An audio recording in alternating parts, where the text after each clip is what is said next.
இனி வீட்லயே பானிபூரி செய்யலாம் எல்லாரும். ஆச்சி பானிபூரி கிட்.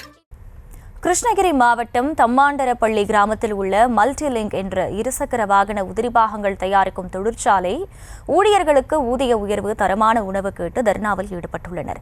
இந்த தொழிற்சாலையில் வழங்கப்படும் உணவில் கரப்பான் பூச்சி புழுக்கள் கிடப்பதாகவும் தொழிலாளர்கள் குற்றம் சாட்டினர். முதலில் அந்த காட்சிகளை பார்க்கலாம். சாப்பாடு ஒழுங்கே வரவே மாட்டாங்க. ஏதாவது ஒரு கரப்பாம்பூச்சி, ஒரு புழு, கல்லுங்க டெய்லி இதே மாதிரி வந்துகிட்டே இருக்குது.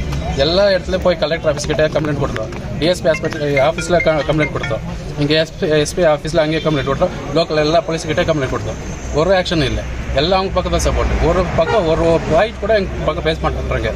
அந்த சாப்பாடு போட்டுகிட்டே சத்திட்டே இருக்காங்க. ஃபுட் பாய்சன் ஆச்சு, எல்லாமே நியூஸ்லேயும் வந்துச்சு, ஸ்ப்ரெட் ஆச்சு. ஒரு ஆக்ஷன் இல்லை சார். எங்கள் பக்கம் யாரும் எங்கள் பக்கம் நியாயமே பேசுறது இல்லை. அவங்க இருந்த கான்ட்ராக்ட் ஏதாவது சாப்பாடு போட்டால் நாங்கள் இப்படி தான் போடுறோம், இந்த சாப்பாடு சாப்பிட இல்லைன்னா விவரங்களை செய்தியாளர் ஆனந்த் பாபு வழங்க கேட்கலாம். ஆனந்த் பாபு, வணக்கம். முழு விவரங்கள். வணக்கம் அகிலா. ஒசூர் அடுத்த தமாண்டரப்பள்ளி என்னும் கிராமத்தில் மல்டிலைன் என்னும் தனியார் தொழிற்சாலை இயங்கி வருகிறது. இங்கு இருசக்கர வாகன உதிரி பாகங்கள் தயாரிக்கும் பணியில் 1000க்கும் மேற்பட்டோர் இங்கு பணியாற்றி வருகிறார்கள். இந்த தொழிற்சாலையில் பணியாற்றி வரக்கூடிய தொழிலாளர்களுக்கு வேறொரு பகுதியில் இருந்த டிஆர் குரூப்ஸ் எனப்படக்கூடியவர்கள் தான் உணவினை வழங்கி வருவதாக சொல்லப்படுகிறது.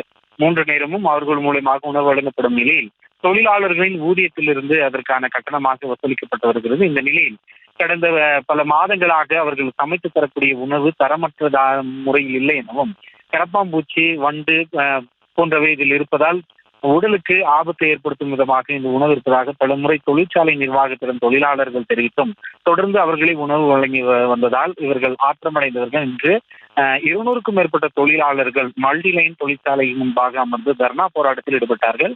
அப்பொழுது அவர்கள் தெரிவிக்கையில் எங்களுக்கு சத்தான தரமான உணவினை வழங்கிட வேண்டும் எனவும், அதே போல பல ஆண்டுகளாக பணிபுரிந்து வரக்கூடிய தொழிலாளர்களுக்கு ஊதிய உயர்வினை வழங்கிட வேண்டும் என அவர்கள் தர்ணா போராட்டத்தில் ஈடுபட்டனர். அவர்களுக்கு ஆதரவாக விடுதலை சிறுத்தைகள் கட்சியை சேர்ந்த கிருஷ்ணகிரி மேற்கு மாவட்ட செயலாளர் செல்வம் தலைமையிலான விசிகாவினரும் ஆதரவு தெரிவித்து தர்ணா போராட்டத்தில் ஈடுபட்டனர். இந்த சம்பவத்திற்கு வந்த தேன்கனிக்கோட்டை டிஎஸ்பி ஆனந்தராஜ் தலைமையிலான போலீசார் தர்ணா போராட்டத்தில் ஈடுபட்ட தொழிலாளர்களிடமும் தொழிற்சாலை நிர்வாகத்திடம் பேச்சுவார்த்தை நடத்தியதில் அவர்களுக்கு உணவினை மாற்று கேட்டரிங் மூலியமாக வழங்குவதற்கான ஏற்பாடு செய்வதாகவும், இதற்கான 1 வார காலம் அவகாசம் கேட்டதை தொடர்ந்து போலீசாரின் பேச்சுவார்த்தையில் தற்போது தொழிலாளர்கள் தற்காலிகமாக இந்த போராட்டத்தை கைவிட்டிருக்கிறார்கள். அகிலா,